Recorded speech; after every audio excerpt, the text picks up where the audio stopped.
This world has been connected, tied to the darkness, soon to be completely eclipsed.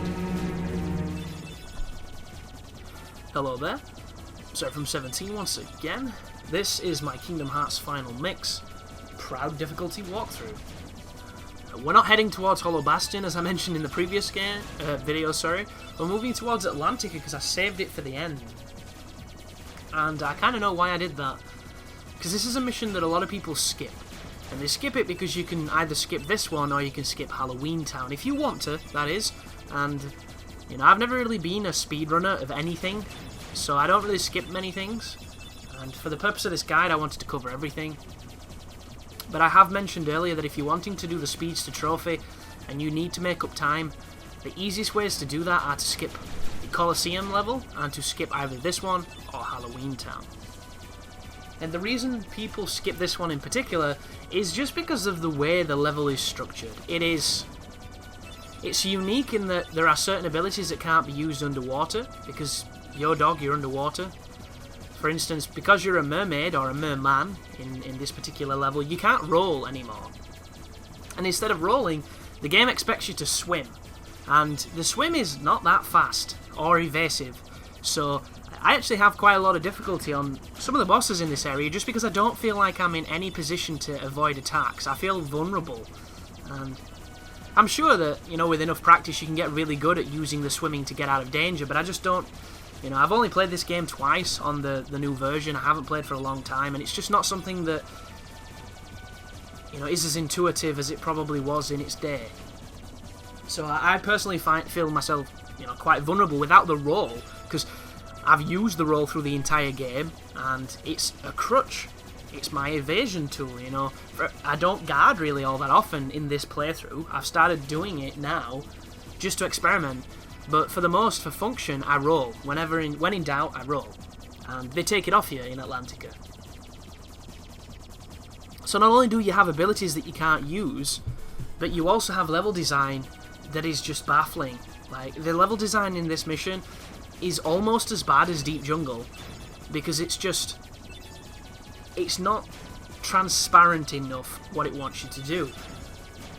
And it's one of those things where when the game came out, when you played a game, you just kind of sat there and walked around to talk to people, and you wandered, you explored until you triggered something that told you you'd done what the game wanted you to do.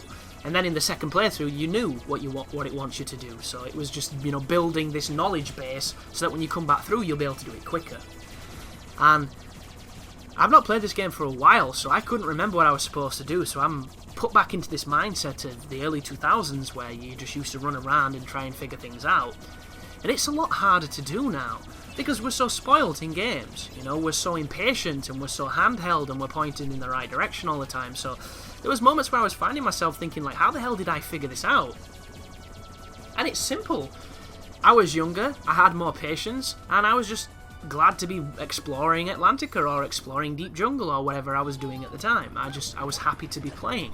And nowadays, we definitely take things for granted, I feel, because everything is so easy and so well documented and well versed and waypointed and things. And when I do watch streams and I watch videos, and one I've been mentioning quite a lot is a guy called, you know, DSP. He's somebody that some people hate, some people love, and I actually quite enjoy him because he blames everything but himself, and to me, I find that hilarious. But his one excuse for everything, his ubiquitous excuse, his number one answer is, how are you supposed to know how to do that? That is one of those things that you needed a guidebook to know. And it always makes me question people with that kind of mentality's view on games. Like, it's not a case of how are you supposed to figure it out, it was a case of how long would it take you to do the steps that are needed to figure it out. You know, games are games, and the game is the figuring it out. It's not the getting to B from A. It's how you got there. It's not what B is or what B stands for. It's the journey and the adventure.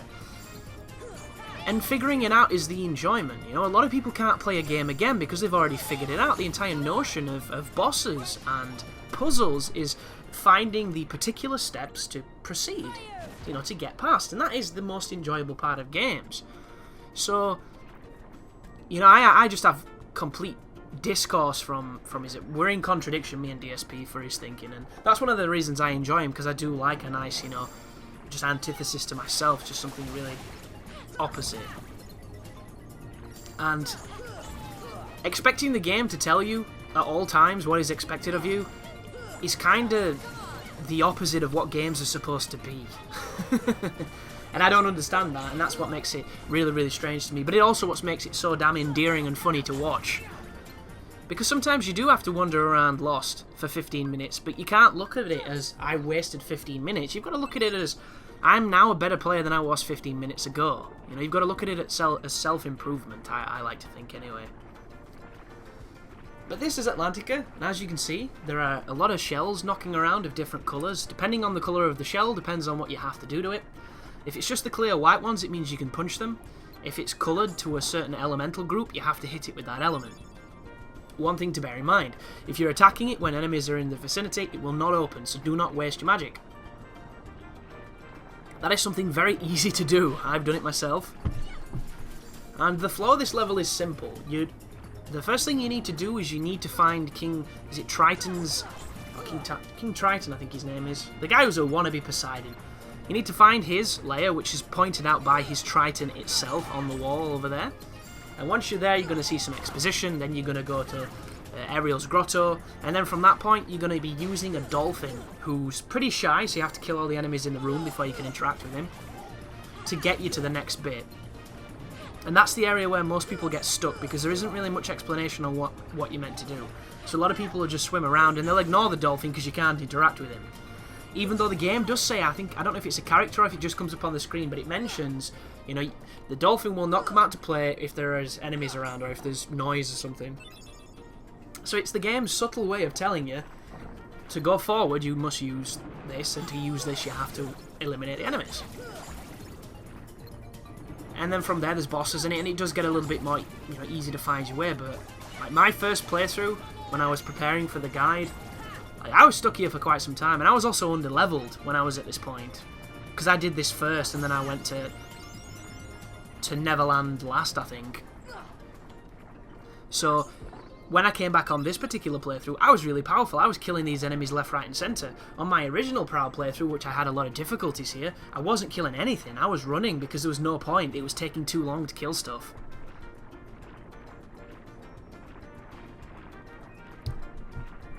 But it is an interesting level in the Kingdom Hearts universe, because when it showed back up on Kingdom Hearts 2, it turned into this horrible karaoke rhythm game, where you were doing these compositions with Sebastian, where he was doing this orchestra stuff, and instead of, you know, real gameplay, you were essentially doing QuickTime events, and that was the level. There was nothing to it. There was no fighting, there was nothing, just a little bit of exposition, a little bit of story, and a whole bunch of these singing mini-games.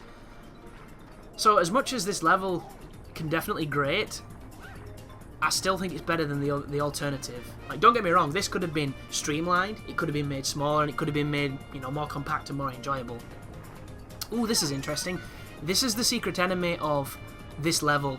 It's called the, I think it's a pink Agrius or something. Arigacus? I don't know its proper name, and it's not going to be in my book, so I can't look it up because it's new. But what you do is, when you see 3 of these guys pretending to not move, it means you have to use stop on them. And when you use stop on them, they disappear, and then the Big Daddy turns up. And this guy here is the only way to get the Serenity Power, which is an upgraded synthesis material you're going to need. And what you do is you stop it, and then you attack it. And depending on how many hits you get, depends on the drop chance and percentage of the items he gives you. To get the Serenity Stone, you have to hit him over 50 times. And I don't think it's all that simple to do it on this level. I think it's easier to do it on the Tarzan level. You might be wondering, how the hell do you do that? Well, it can be tricky, but it's doable when you've got the right gear. The first thing to make it much easier is if you upgrade Stop. If you have Stopka, which is the biggest and best one, that involves getting Stopperer from the Neverland level and then beating the optional boss Phantom from the Neverland level, who upgrades it to Stopka. That'll give you a good 5 to 7 seconds or something to beat it up, which, just doing standard attacks, you might be able to get maybe 20 to 30 hits on it, maybe a little bit less. So from then on, you want to use Air Ogre, which when you upgrade Aurora to Aeroga, when you put it on, Aurora and Aeroga will both injure the enemies that touch it. So what happens then is while you have that passive buff, it's going to hit them while you're hitting them, so every attack turns into potentially 2 attacks. So that's going to help you add your numbers. And then the last thing is Ragnarok, which is a special command ability that you get for beating Riku 2, I think it is. Yeah, it's Riku 2. And it's essentially the aerial equivalent of Ars Arcanum. My only problem with the attack, personally, is it does this gunshot equivalent where it fires lasers out, and it even says on the description of the ability that the amount it fires out is kind of random. So sometimes it can be amazing for getting this number up, and other times it can be less than amazing. And another thing that makes it tricky is sometimes it takes a while to trigger it, and every second is precious. So the strategy is to do the standard aerial combo. When you land, do Ragnarok. When Ragnarok's finished, do the standard aerial combo. When you land, do Ragnarok. And just keep doing that. And if you've got enough MP, you just keep on putting those Ragnaroks in. And occasionally you'll press to do it when you've landed and it won't be there on the screen. And if the command input isn't there above the command bar, you can't do it. So you'll stand there like an idiot for a couple precious seconds that you could be attacking and increasing the numbers, and Ragnarok won't turn up. And it almost becomes like a timing to get it right. And there's an item you can get for doing it over 99 times, or doing it over 100 times on that particular enemy, and that's the only real time that you need massive amounts of precision, because it takes quite a few to do that. It's not that difficult, but it can, you need to be on the ball. But for farming for the Serenity Power item, the hardest part is getting it to spawn. Once it's spawned and you've got the abilities to do the moves, getting the item is just a luck game. If you've got good luck, it'll be quick. If you've got bad luck, it'll take forever. And what I'm going to do is, I've already recorded a bunch of synthesis material enemies. Like, I've recorded all the optional new final mix guys and how you get their stones. And I'm going to do like a synthesis guide after this walkthrough. I don't know if I'm going to do everything you can synthesize. I might just do the materials, because I had a super ambitious idea of doing every single one of on the synthesis list for like the complete synthesis guide. But it's one of those things where most of them are so easy to do, there's no point. It's only the really awkward ones that people are going to care about. So it might be easier just to focus on the ingredients themselves. And yeah, it should be an interesting sequence of videos, because they're going to be quick, they're going to be, nothing too amazing, but they will help, because it's one of those things where I was using wikis to see what enemies dropped what and stuff like that. There wasn't really one place, and a lot of places were confused on what was where because of the differences in Final Mix and Standard Edition, so that got a little bit baffling as well. Like, this place is a great example. I believe the guy I'm killing, he drops either a Thunder Gem or a Frost Gem, and the jellyfish guys, they drop the other one, so whichever one does Frost, the other does Thunder. And I needed to farm these guys quite a lot to get it. And it was one of those things where, now I'll probably never forget that when I need those two particular items, I come here, and this is the best place to do it. And I got, rather lucky, as opposed to the mithril shards, which you get from the pot spiders and the barrel spiders, which I farmed them for about 2 hours and didn't get one. And then the alternative to that is actually getting a mithril drop off the behemoths, and then there's the exploiting the Bambi technique, which is not really exploiting, it's using it as it's intended. And even then, to synthesize the ultimate weapon on this game, took learning a lot of different things and a lot of different enemies and that, and there's no point in me just learning it for the sake. I might as well pass it on in some videos and hopefully help some other people. Because it did take a while to get some of them. But Ariel's just told us to go towards the Ariel's Grotto. I believe once you come in here, there's going to be a little cutscene that gets triggered with Ursula and Flotsam and Jetsam. And you'll notice I'm extremely impatient. I'm always trying to skip cutscenes, always trying to get to the gameplay and things. Every so often I'm going to leave these parts in to make it more coherent. Some of the parts of this game are baffling in level design. It's, go all the way up to the top to talk to a dude, to come all the way down to the bottom to go in a door that you've already been in, to trigger a cutscene to go back up to the dude at the top. It's not the easiest game to follow. And to its credit, Kingdom Hearts 2 fixed a lot of these problems, but at the same time, they did it too much. They took away the choice. And when they took away the choice, they made it so damn linear that that game is literally like you can hold forward on the analog and you'll find your way.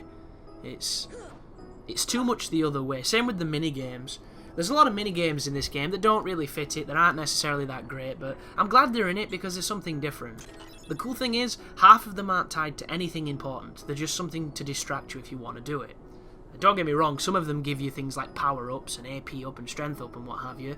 But even then, you don't have to do them. You know, you can build those things in a different way. On the second game, they got rid of almost all of that.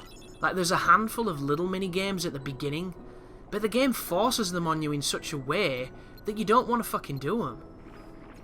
Like, I've even got a save on my PlayStation 2 since that game came out, just after I've collected enough money doing the jobs so that when I play again, I never have to do those jobs again. Because that's how boring and stupid that moment was in Twilight Town. If you're wondering what was happening then, guys, I don't know if I took a phone call, I don't know why I was distracted, but I edited out a section there. It was about 6 or 7 solid minutes of me pausing the game. And apparently I still wasn't focusing on the game after I'd unpaused it, so I took a few hits. But, you know, it's nothing too important. We're pretty strong for this area because we've done Neverland, and Neverland is usually the final part of this section of the game. And what we were doing just then is we were cleaning out the enemies so we can grab onto the dolphin. And what the dolphin's going to do is he's going to get us up the water that we couldn't swim because we weren't strong enough to get through. And it's going to lead us into the sub-boss of Atlantica, which is the shark. So, let's look into what the shark's all about.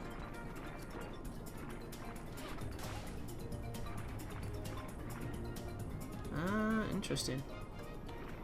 As if it don't say anything about the shark. So, it says a huge shark will suddenly attack you while you are looking around. You do not need to fight it at this point. Oh. Now, we're going to fight it, guys. We're going to kill it both times, because it's easy. But I need to get its stats. That's what I'm looking for. What else are you looking for? Let's have a look. Oh, here we go. Mr. Shark. So at this moment, I'm trying to look in the right direction, because I'm doing it wrong. So just bear with me, folks.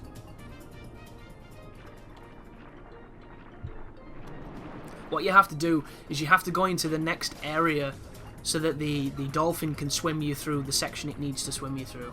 And I'm looking for that area. But here's the shark anyway. It says he's got 200 life, 22 strength, 19 defense. He doesn't drop anything as far as HP, money or balls. A 100% chance of dropping a high potion, which is quite useful. 80% chance of dropping an ether, and a 30% chance of dropping a mega potion. So he's definitely worth killing, if nothing, for those items. Because he's not that strong. But this place is bloody confusing when it wants to be. But the cool thing is, when you're trying to lock onto the enemies, you'll probably lock onto the dolphin, which will tell you that he's in the area that you need him to be in. So there you go, there's your confirmation, guys. The jellyfish drop frost gems. The screwdrivers, I think they're called, those diver guys, they drop the thunder gems. Oh, he's here. This is where we need it. Now all we need to do is interact with him when there's no enemies around, and we can get onto the first of the sub-bosses before Ursula.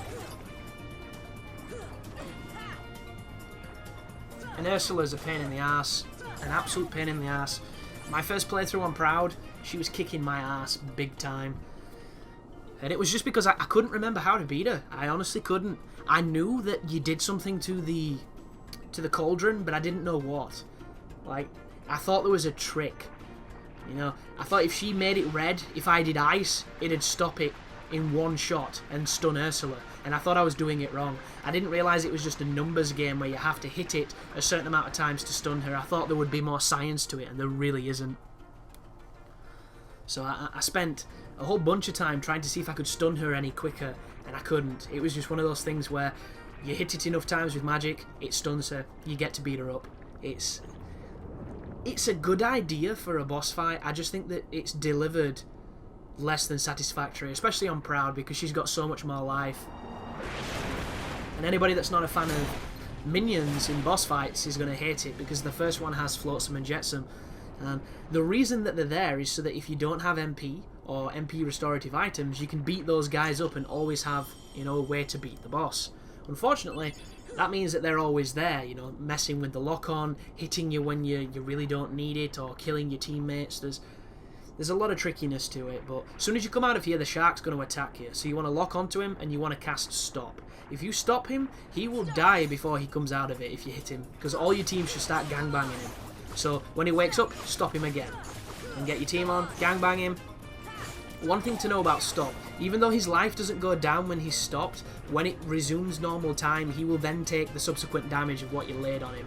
And that is something that not a lot of people realise with the spell, you know. When I was first using it, I couldn't understand it either, because I couldn't understand why they weren't taking damage. Then I noticed that when they came out of Stop, it all added on. So, very, very useful spell. This is an interesting one as well. Now that we've got that piece of the Triton, that key thing, you need to go all the way back to the grotto where we saw the little cutscene with Ursula and Flotsam and Jetsam. And what's going to happen is all things are going to kick off. It's going to get destroyed before we can use it, so we have to do something else. And the game isn't that great at telling you what it expects you to do. Well, in this area there's a pirate ship with a strange button behind it. I don't know if you noticed it. And it's one of those moments where you have to go and press it, and the worst thing that the game does is it says that it does nothing until something happens in the game, and then all of a sudden it's the magic key to progress. And unfortunately, it's one of those moments where you can get lost really quick because you just don't realise what you're doing. So for any new players, you might be running around for 10-15 minutes before you click on. And I did that wrong just then, which is baffling, because all you're meant to do is hit it and then travel up the air. Travel up the vent, and it will speed you up, and then you'll knock the debris out of the way, but it just didn't work. So I tried again, and that time it did, which is kind of strange, but there you go. The cool thing is it puts you bang next to Ariel's grotto, so when you come over to this stone, you're going to come in here, there's going to be a big cutscene kicking off now. Hopefully it'll be skipped, because that's going to fit into the slot next to Flounder. Here we go. That's the trimmed out cutscene, and now we have to retrace our steps all the way back to the place we just were with the shark, and then Sebastian's going to come through and he's going to save our ass. But I'm going to look into some of the secrets in this book while we're doing some dead time, because it's got a massive secret section at the back. So let's see what it says. So, secrets. The first secret is the miscellaneous ending. If you want the secret ending, you will need to seal all the keyholes. Win the Hades Cup at the Olympus Coliseum and rescue all 99 Dalmatians. You see, that is true of the original game, but on Final Mix they added a new cutscene. And I believe on Final Mix you have to also get all of Jiminy's journal. So that is now a lot harder to do. And more time consuming. So the next one is some bonus weapons. But they're all pretty simple. You know, you're not really going to need any of them if you're doing synthesis. Then there's the mini games. There's Ursula. This is the section where it tells you how to beat Riku in the race at the beginning, but we've already done that, so that's okay. Smashing barrels at the Coliseum, jungle slider, vine jumping. They're the mini games that turn up in Deep Jungle when you return, so you can get items for doing them. Then there's the Winnie the Pooh mini games. You're not going to see any Winnie the Pooh stuff in the guide, guys. It is fucking tedious, to say the least. Like, the only tricky part about that entire section in the 100-acre woods is figuring out that you've got to slowly walk up to Tiglet to not make him run away. That is it. Everything else is so goddamn obvious and time consuming, it's not even worth it. But then there's Bambi's secrets. So I don't know if you know this, guys, but when Sora defeats an opponent, when Bambi is out, it fills a bar up. And when the bar fills up, Bambi generates an item, and depending on how many times you fill it up will depend on what item she gives you, or he gives you, sorry, because somebody told me that it's actually a boy. And depending on where you are will depend on what that item is as well. And it can be tricky filling it up, if I'm honest. Filling it up 2 bars is hard enough. I don't know how you'd fill 3 up, because the enemies just die. they die too quickly, even on Proud Mode. Like, I've got a little bit of experience in farming on Proud Mode, and I could not fill it 3 times. But in Traverse Town, there is 3 again. There's 3 charges that'll get you 3 different rewards. The first one is a high potion, 100%. Second one is ether, 100%, and a blaze shard for 40%. The third one is 100% mega potion, 60% blaze shard, and 30% blaze gem. So if you're looking for blaze things, that is a fantastic place to check those out. Here comes the shark. This is not going to be as good of a fight as the first time, because I think he hits me before I can stop him. Yeah, he does. So there you go. He hits me, but he's still going to be dead, because he's a pussy. But Wonderland... Oh, the button doesn't work as well until you kill the shark, if you're wondering. But Wonderland is high potion 100%, and ether and frost shard. Frost shard is 40%. The third one is mega potion, frost shard, frost gem. Same statistics as the last one. And it repeats like this. Deep jungle, you can get thunder shards and thunder gems on the third drop. Agrabah, you can get bright shards, bright gem. Monstro, you can get lucid shards and lucid gems. Halloween Town, power shards, power gems. Neverland is Spirit Shard and Spirit Gem. Hollow Bastion is Lucid Shard and Lucid Gem. And End of the World is Mithril Shard and Mithril itself. So they're all pretty good, pretty great things. And the cool thing about those stats there, guys, is they'll even work in Final Mix, because the enemies might have different drops and have different enemies between the games, but the Bambi drops remain the same. So that's cool. But over here is a right-hand turn before the boss. You can get a Mega Ether from inside that, and then you can save. And I would will you to save. So what you want here is you want a weapon that has good magic power. Damage doesn't really matter here, guys, because magic is most important. You also want to put ethers on your character. As many ethers as you can stand. I've taken Donald out. Sorry, I've taken Goofy out for Donald, because Donald does magic. And this next boss fight is nothing but magic. And the strategy is simple.